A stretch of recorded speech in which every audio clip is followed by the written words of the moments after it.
Good afternoon and welcome to the Small Business Cheerleader podcast. I'm Nicola Willis from NW Marketing and I'm joined today by the amazing Sarah Chelle from Sarah Chelle Naturopath. How are you today? I'm great. Thank you so much for having me today.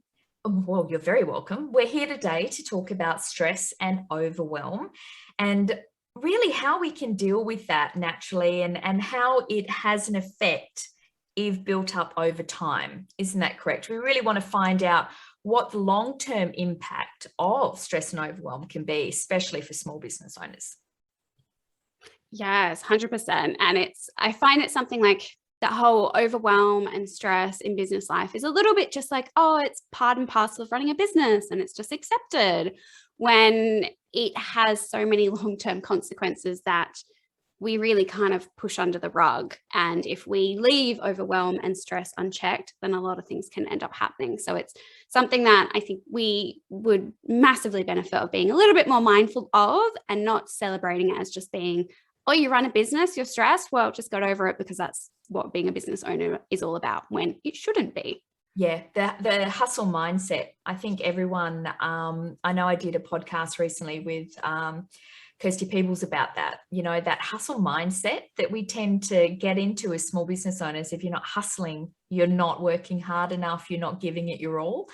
And I'm loving the fact that it's changing. I can see the tide turning, and I can see, especially female business owners, I know you focus on the frazzled working and mums and female business owners that just have had enough and need to get back to a sense of self.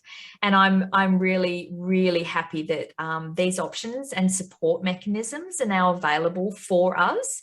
So let me know, how does that look for you with the clients that you're seeing coming to work with you as a naturopath, and what are their stories? What's the overarching thing you're seeing of people coming to you looking for help? It's the same story over and over. And I'll put my hand up to be the first one to be like, this is exactly what I went through. And when I get these women come to me, I'm like, oh my gosh, like you and me 3 years ago with exactly what I went through. And it's the same story of, right, okay, I'm often starting a business or I'm trying to level up and we're getting into this uncomfortable zone. But the message we have had, especially when you're first starting a business and you don't have support, because a lot of us just dive into it, is you work hard, you sacrifice, you hustle, you grind away, because success lies on the other side of that. And they just push through. And it's this accepted dogma of literally like, yes, you hustle. We hustle in a business because it's your side hustle to begin with. And then you keep hustling, you keep working hard. And if you keep pushing through and working hard and grinding away, then eventually success will come. And then that's that free, flowy, beautiful life that we're all trying to aim for, as if we can't live it while we're trying to kind of level up and get there in the motion. So many clients come to me being like, oh, I'm starting a business, or I'm in the motion of the first couple of years of my business, and it is so freaking hard. It's like, yeah, I love what I do. And it's always like, I love my job and I love my business, and I will work all day and into the night and try and juggle, like, pick the kids up from school and try and do their homework. But then I go back and I start working on the business again. And if I get a spare second on the weekend, I'll be working on my business. And they're like, I love what I do, so I really want to do it. And I have all these things I need to accomplish. So any spare second, I'm trying to get my to-do list done and finish things off, because then more as time goes on, they start to feel like they're lagging behind and they can't keep up with everything they've got to do, which is part of starting a business. Our to-do list is humongous. And by that point, that's when they start to notice, okay, now I'm starting to struggle. It's like, okay, I'm doing everything, but I just can't think clearly anymore. I'm really just starting to feel like scattered and overwhelmed and a bit frazzled. Like, it's like, I know what I kind of need to do, but I really struggle to sit down and do it. And I'm starting to feel overwhelmed by everything I need to do. And then it's to the point that they start to notice they're sacrificing their partnerships. They're not spending time with their partners anymore. They're not spending the quality time that they want with their kids anymore. They often put aside spending time with family or friends because business is so important. And then the guilt starts to come in of like, oh, I have so much I need to do in business. If I've got a spare second, I should be working on it rather than relaxing and doing things I actually want. And that's when their health starts to deteriorate, and they start to notice that just by that point, it's like anxiety creeping in. brain fog creeping in, fatigue creeping in. So it's this pattern of basically they come, they're so excited about their business. And I love the spark that's there. And I always try and catch clients when the spark is still there before it becomes dimmed and they become resentful of clients. It's like they love their business so much, but they can't figure out how to have the business, have the life, and have the entire balance they want. And also feel healthy, like their body can actually sustain them and create that work-life balance that ultimately this is why we started business and what they wanted in the first place. Yeah, it's so true. And it's that ultimate trap, isn't it? If I work hard now, when I get there, it will be easier. And I've been in business myself now, probably 16 years, and you don't get there. It doesn't change. It's just different problems. So you get success, that's fine. You do work hard for it, but you don't get the freedom that you think you're going to get. It just comes with bigger problems. Like I've always said, the more zeros in your top line revenue, the more zeros in your problems. So the stress becomes more, is what I'm saying. And you feel like you then have staff and you then have responsibilities, and then you feel like you should be showing up and you should be doing it all to show them how to do it. And it becomes a whole shit show. So I 100% agree in getting to frazzled women before it hits the complete burnout stage of I hate my business, I hate my life. And that's when people retreat. And that's the danger sign, when they retreat from family and friends and life. And we want to make sure that there is somebody out there who can listen and direct in regards to your health, because we tend to know what our business needs, but we ignore everything when our bodies come in. And also when you're working with females, isn't it? It's hormones as well. You're dealing with a whole nother beast of things that is not just about work. It's about how you as a woman are trying to actually get through life in general. And I often find like the most common factor amongst all these women is basically health isn't prioritized. It's one of the first things to be sacrificed, because it's like, okay, I need to do these things. Doesn't matter. I don't need to sleep. I'll just keep working through. Or I'm so busy, I don't have the time to sit down for lunch, so I'll keep working through. And it's like, okay, I'm feeling a bit tired. That's fine. I'll keep powering on. I'm feeling a bit sick. That's fine. I'll just keep powering on. We don't realize we're not just getting these health issues coming up because, oh, all fun and games. Oh yeah, I've worked a little too hard at showing up. No, they are the warning signs from your body saying you need to slow down because I'm struggling and I will hit a wall if you don't give me some attention and some love and some nourishment to get you back. Because the only trajectory you're on right now is I'm going to keep going downhill. And the final destination is basically burnout if we completely deprioritize our health the entire way. But it is so easy. It's so much easier to prioritize our business as number one and kids up there, partner, relationships sit by the wayside. But health is always like the first thing that seems to go, because we don't realize how important it is to fuel us to have everything. It's the easiest to put off. That's all it is, isn't it? It's the easiest to put off, because I can know I should get up at 6 a.m. and go for a walk, but no, I'll give myself this, or I'll do 5 emails before I go. Oh, now I've missed out on that window.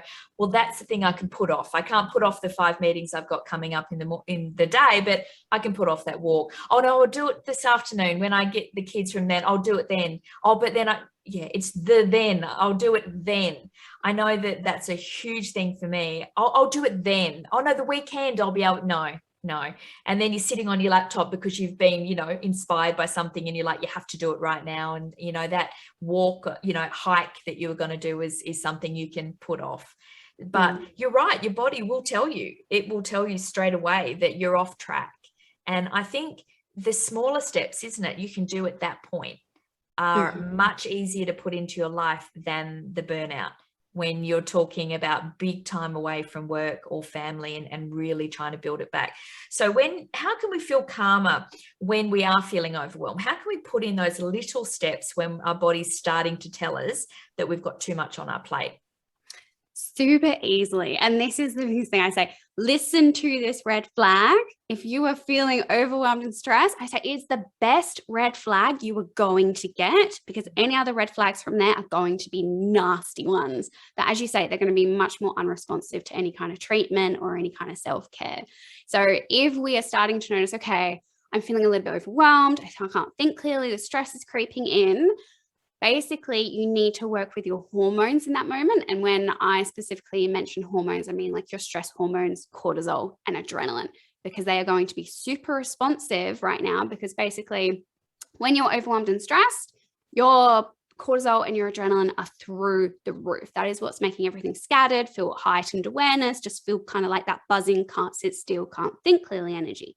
So we want to quickly reduce them to give your brain and your body that moment of calm to think clearly again.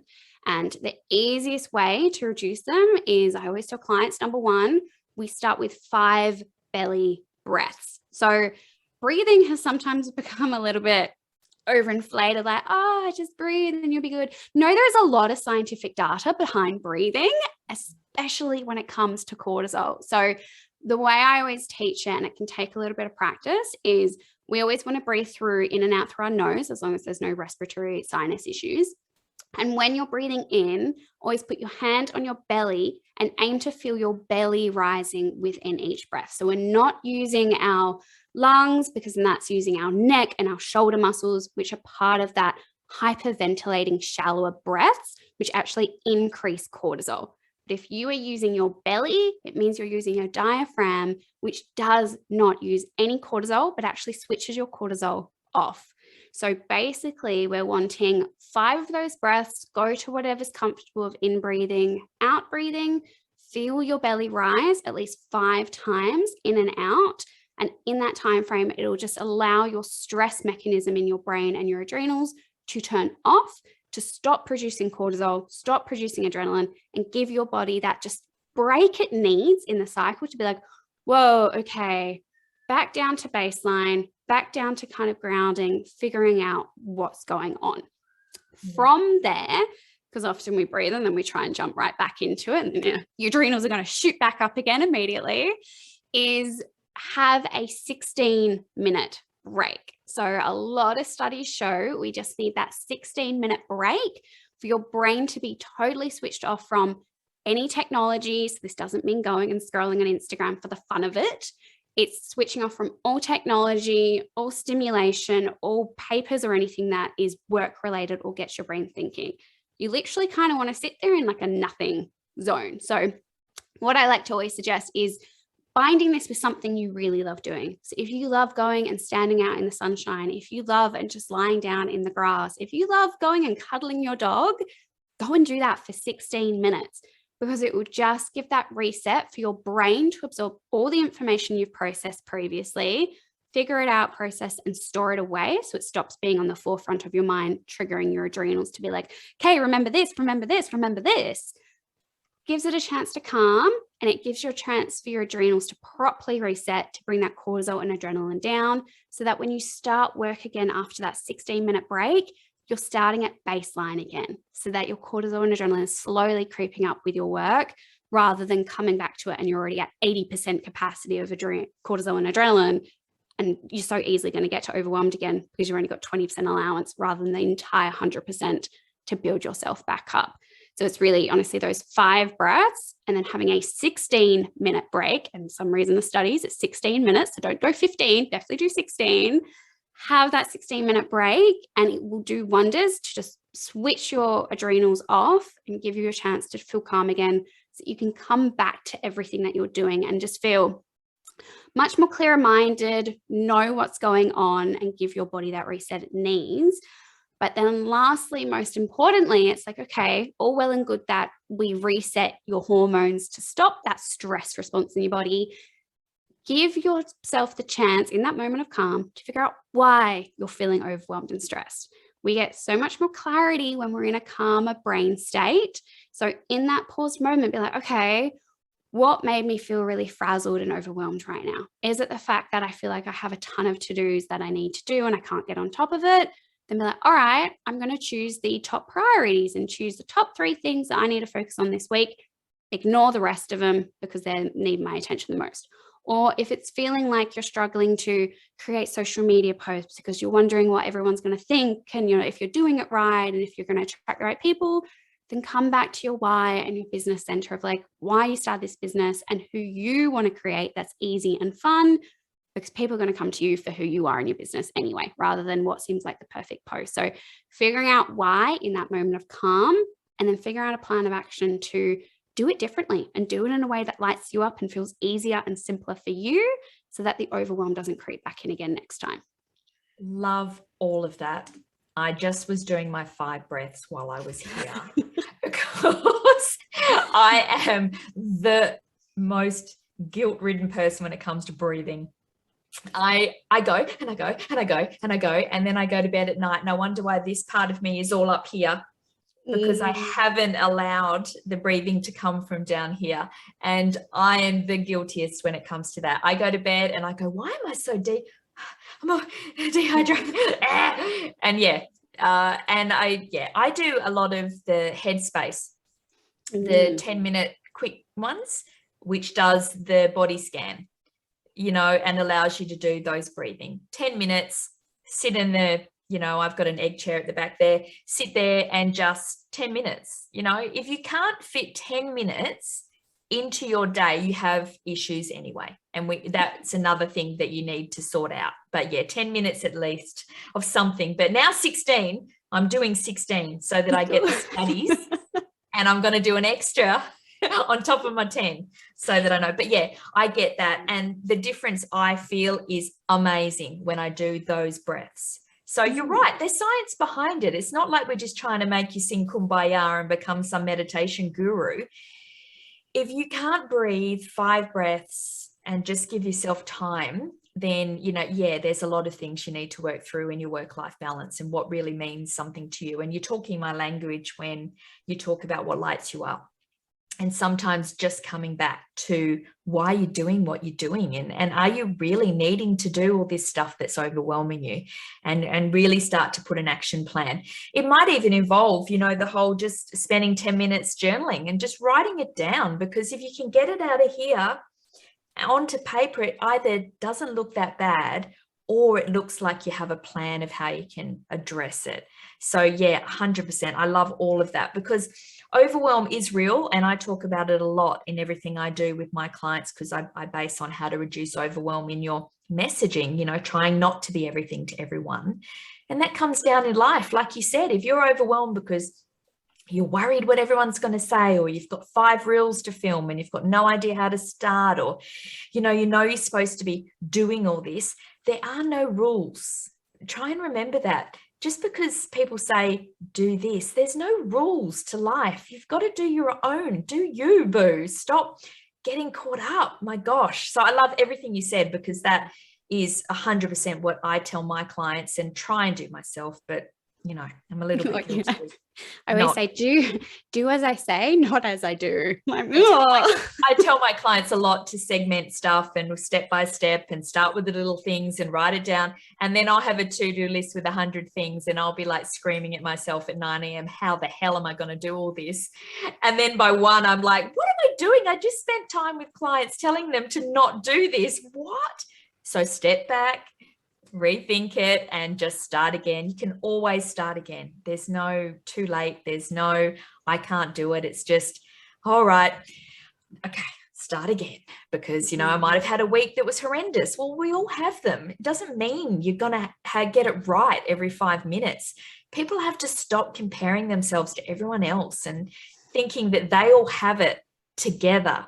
They don't, do they? You'd have to find that. You get clients coming to you and you're probably thinking, wow, I thought you had it all thing. I'm so glad that, you're normal, I'm normal. It just demystifies everything, doesn't it? Because with social media, we see everyone go, oh my God, they're showing up every day and they look like they got it together. And I can't get the kids out of the car and the dog hasn't been fed and I haven't walked him. And like, my life feels like it's like, just like this nightmare. And then I watch people and it's like, but I know. We all know now that everyone's got their own thing. And I love authenticity in Instagram stories now, and the behind the scenes, and just knowing that people are all normal. But I love all this. So the next thing we want to talk about is what can we do to prevent it coming back up again? So say we've had a really big week, or we've had a period of overwhelm and we've made it a conscious effort to get it together, but then we get off track again. How do we stop it from coming back? Yes. So, and I'm all for this, prevention rather than cure every single time.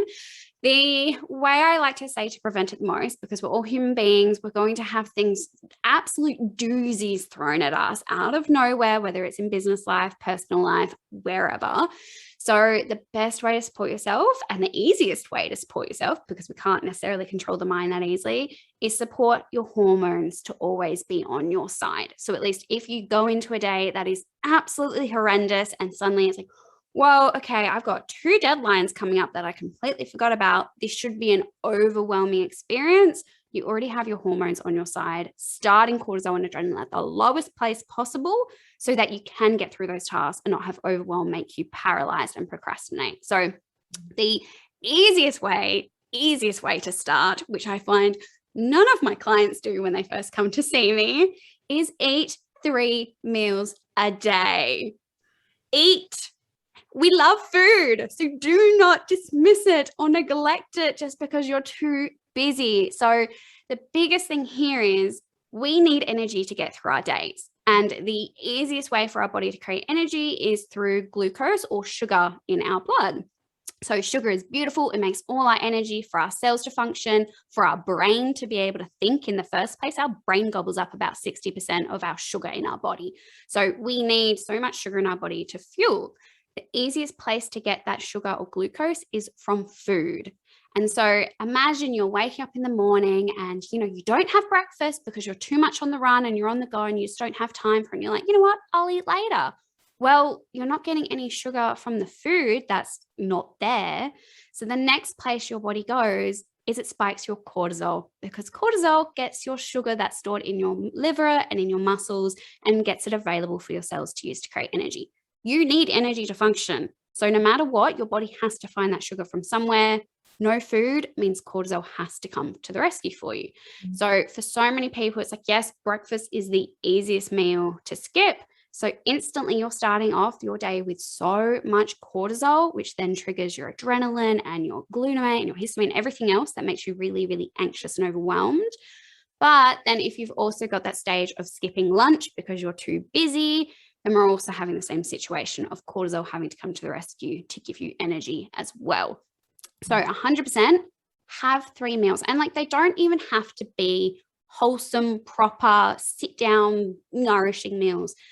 Literally a banana and a muesli bar will suffice. A boiled egg and a little tin of tuna, whatever is easy and convenient that you have in your cupboard, just eat something. And I always say the next stage, if we really want to make sure our cortisol stays low all day, is to anchor it with a protein. So if you're just having a chocolate biscuit, literally imagine little kids that are given sugar, your sugar is going to spike really quickly and high. It's going to give you this beautiful energy boost to get going, but that spike is always going to come crashing down soon after too.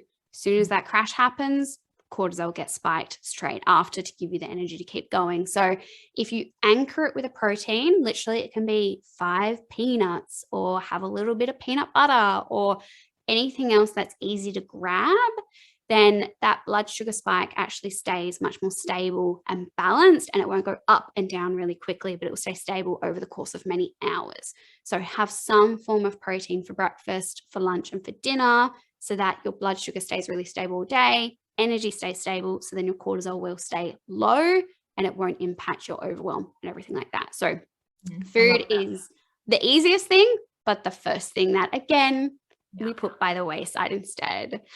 Yeah, I can't usually go without breakfast. That's just a thing. It's more that I'm just starving and I have to eat more than I do it to make myself healthy. But if I miss lunch, I go into a really bad place in the afternoon. So it obviously drops and the bad stuff rises, and I just so if I just grab something like crackers and cheese or some chicken or just something to fill up those things, it makes a huge difference. I agree. Well, I mean, it's science, we know that, but we get into the stage of just going. But it's nice to hear that it can be something small. It doesn't have to be this massive salad and a big chicken and all this stuff that people feel like they have to do. Again, rules, everyone. You don't have to do everything. It's like you say, that's great to know that it's just you can get little things to make sure you're getting the right proteins in. I think that's great. So the guilt is off again, that you're not having this massive lunch that you should be doing. You're just looking after you in that time if you are busy. Yeah. And literally for some people, I'm like, if you literally want your sandwich with jam in it, go for gold. Eat a slab of cheese, like piece of cheese afterwards. Like when people are like, oh, I snack on cheese in the fridge, I'm like, amazing. That is what I want. I'm like, if you're going to say that you're snacking on chocolate all day, okay, I always say, just anchor it with something. Have your chocolate, have your piece of cheese, or have your chocolate, have your few nuts, and that I love that. I think that's so much, it's not even a word, realer. It's just real. You know, if I sometimes I just go in and grab cheese and crackers and I just come up with a little pot of yogurt and I just go, that's all I can do today. I'm just feeling that. And I'm like that, you know, that's just what, instead of eating a whole block of chocolate, which I could do, or 3 Tim Tams, it's just like, what's in there? Oh, cheese and crackers, tub of yogurt. I got some probiotics. I got some dairy. I got some stuff, you know, what do you want? Today, that's what I'm doing. Other days there's a great salad and there's, you know, roast chicken bits in there and I'm like living life. And then other times it's a sombrero bowl, you know, hey. Yeah, exactly. And it's like, as long as it's something easy and you're getting food in, then, and literally when you start with the easy snack things, like again, no guilt associated. It's, if the other option is you're not eating or you're having a slab of chocolate, then what you're eating is fantastic. And with time, energy is more stable. You'll get a bit bored and you'll actually want to be creating these meals or having these different options. Like I do not cook. I do have no interest in cooking. I go for the easiest things. Yes, taste and the palate might not be there and well balanced, but I know, well, at least I'm getting food in and I know I'm supporting my body to actually get me through the day and not having that 3 p.m. slump that then just makes me feel frazzled and more overwhelmed on the side. And then you have 3 coffees and then, you know, you want that sugar. So you're having 2 Tim Tams at 3 o'clock and then, you know, and you're already out of whack by the time dinner comes. And then you're like, well, KFC's looking good because I've had a shit day. And before you know it, you're feeling gross and filled with stuff. And then you hate yourself even more. And then it's that cycle. So I love that. I just want people to take that, not the feeling gross thing. I want you to take away that there's no rules, do you, but try little steps. Just get the stuff in that's going to help your hormones reduce that. The bad stuff help you normalize over the day. I love that. So people need to get into that more and stop thinking you have to be making all these pre-made things that everyone preps for the week and stuff, which is awesome if you can do that. But sometimes you have a shit week. Don't make it worse. Grab something small and keep yourself going. I love that so much because that will help your overwhelm, which will help your week, which will help your fuzziness in your head, and it just all perpetuates into a better looking week for you. And that's the whole idea, isn't it? To have a week where you're kicking goals and you sometimes we have a day where we're on top of the whole thing. You know, I've walked the dog, the kids are happy, I've made a lunch. I mean, you know, and some days, but if I know that they're not going to be every day, you don't put the pressure on yourself and you just enjoy the good days and you just manage the ones that are not so good. Yeah, massively. All right. Now, I want people to know where they can find you for more of this gold, because I've learned to, in the last half hour, a lot more of things I need to be doing, but also things that I am doing already, which I'm sort of happy that is sort of on some path. So where can people find you, and what do you recommend, you know, for people going forward that they can, little things that they can implement maybe on top of what we've discussed already? Easy. So the place I hang out the most is Instagram, or it seems to be the pretty colorful, wonderful place. So you can find me on Instagram at Sarah_Chelle_ from memory, if I got that right. And that is where I give so many tips and tricks of really how to reduce your cortisol, your adrenaline, and just feel calmer, more in control and happier ongoing. So a little bit of like the mindset, but also the hormonal, herbal, nutritional side coming in as well. And probably one extra little tip that they can go away with that packs an absolute punch. And again, the one thing that seems to get displaced the most is in regards to sleep. So yes, often if we're really overwhelmed, one, we either completely push sleep back and think it's not important. I'll just keep working through, get this done. I'll feel better on the other side. Or we are so dead to the world that we completely pass out, but then we try and wake up early. So with sleep, again, looking at the science of what will give you the best impact is you really need to be having a minimum of 7 hours sleep per night. There is so much misinformation that, oh, your amount of sleep is right for you, honky dory. You need 7 hours to reduce your cortisol overnight. So we need that 7 hours coming in. It is the time that your body resets to reduce cortisol to its baseline level before it starts to pick back up again. But if you also want the benefit of reducing adrenaline, you need to be asleep before 10:30 at night. So that 90 minutes before midnight is when your liver and your body will break down your adrenaline and get it out of your body. So you're not starting with a higher reserve come the next day beginning. So really 7 hours of sleep and go to bed before 10:30, like aim for 10 so that you're asleep by 10:30. Your cortisol and adrenaline will start at a low baseline come the morning so that your chance of overwhelm just drops. And we all know after we've had an amazing night's sleep, we are on top of it the next day. So even if you have this crazy deadline you need to do, know that if you actually go to sleep at a proper time, you'll be able to smash it out the next day rather than feeling all this fogginess and frazzleness trying to get something done that your hormones are actually going to work against you to get that task done. So as much as we all like to think we're a bit invincible and we can do absolutely anything and we're superwomen, your body will say otherwise, unfortunately. And it's a bit of a hard lesson to learn to be like, well, okay, I can't do everything in the world that I want because my cortisol and adrenaline are stopping me in my tracks right now. And they will, because that's what they're there for. It's a stress thing. It's to show you that something's wrong, that, you know, that you're not in this state normally. So there's something wrong. So does that mean my Squid Game binge sessions are not helping my cortisol? my 3 episodes and going to bed at 12 is not helping me? Is that what you're telling me? Unfortunately, no. Right, well, I've got 3 episodes to go, so I'm all good for next week. So I'll finish them off tonight and start fresh come Monday. So people out there, you binge watching sessions of 6 episodes a night are probably not good. Okay, so manage it over a week. Don't try and binge 6 episodes in one night. It's not good. No. Not good. Well, especially because we all think, okay, watching TV it's my relaxed time, it's de-stressing, when I mean, yes, there's the element of you not thinking about work or life stresses, so it gives that distraction. But on the flip side, all those flashing colors and bright lights make your brain think it's still the middle of the day, and cortisol is your energizer, awakening hormone. So it will give you more cortisol thinking that we're in the middle of the day rather than at nighttime, which is why we can binge watch so many episodes without feeling tired until we hit that wall and we finally stop. God, yeah, and especially Squid Games with everyone getting shot and there's colours everywhere. God help us all. I just go to bed and I have the weirdest dreams I've ever had in my life. So yeah, if you haven't watched it, yeah, it's interesting. Okay, that's awesome. I love your Instagram because the colours alone and all your graphics and your photos, your brand imagery is just gorgeous. So it's even worth just having a look for the sheer brand, the branding alone. From a marketing point of view, the branding is on point. So go and check it out just for that. It's been awesome to speak to you, Sarah. I've learned heaps and you're just a bloody wealth of knowledge. So people, if you want to get on top of all of this that we've talked about, or just your health in general, hit Sarah up. If they DM you, is that all good? Oh yeah, come slide into my DMs. I will. She's all there for the DM sliding in. So yeah, just ask questions. If you've got any, that's what she's there for, and that's what I'm here for. You need support, is what we're saying. Yes. Awesome. It's been wonderful, and I know you've got your 2 baby dogs next to you, and they've been amazing. So say hi to them for me, and I'll hopefully talk to you on another episode when we decide on another topic.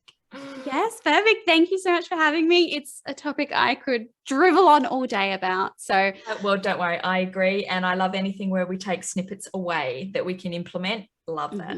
All right. Awesome. Thank you so much, Sarah. Thank you. Perfect. Thank you so much.